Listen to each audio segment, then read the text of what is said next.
Ah, les Tuileries.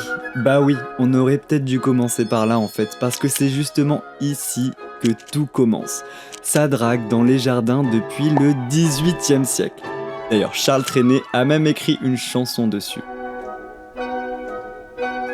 Donc là, on est dans un lieu de drague emblématique, donc les Tuileries, pour aller rencontrer Tim, qui va nous raconter un peu les souvenirs qu'il a ici et sa jeunesse. J'ai vraiment très hâte de cette rencontre. Là, il y a beaucoup de monde, donc c'est chiant. Et même à l'époque, il n'y avait pas de gens, il y avait des voitures. Donc là, tu étais encore dans l'ambiance, il y a des voitures. Et puis après, tu t'avances comme ça, tu passes là. Et puis petit à petit, tu vois, tu t'éloignes de la ville. Là, tu as le bruit qui s'estompe un petit peu. D'ailleurs, tu l'entends, tu vois, un petit peu, c'est plus calme. Là, tu arrivais pile au moment où il y avait le fossé, à l'endroit où il y avait le fossé. Il fallait aller au bout là-bas, franchir le fossé, passer la balustrade. Ah, mais le fossé, il est encore, regarde. Aux Tuileries, donc j'avais réussi à rencontrer un mec donc, dans les labyrinthes.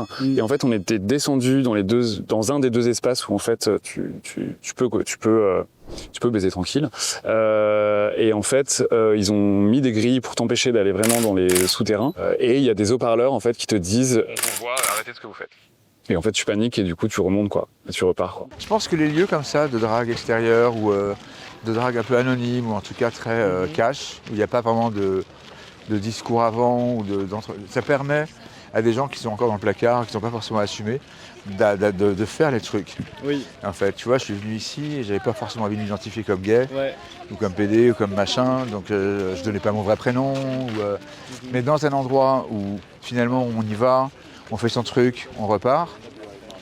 Et au passage, on rencontre des gens quand même marrants et on voit que c'est quand même assez cool. Ça permet de faire une espèce de monde un peu à part, une sorte de parenthèse, de bulle, dans lequel tu fais ton truc, puis après tu en ressors. Et puis petit à petit, tu te rends compte que cette bulle, elle prend l'importance et c'est ta maison.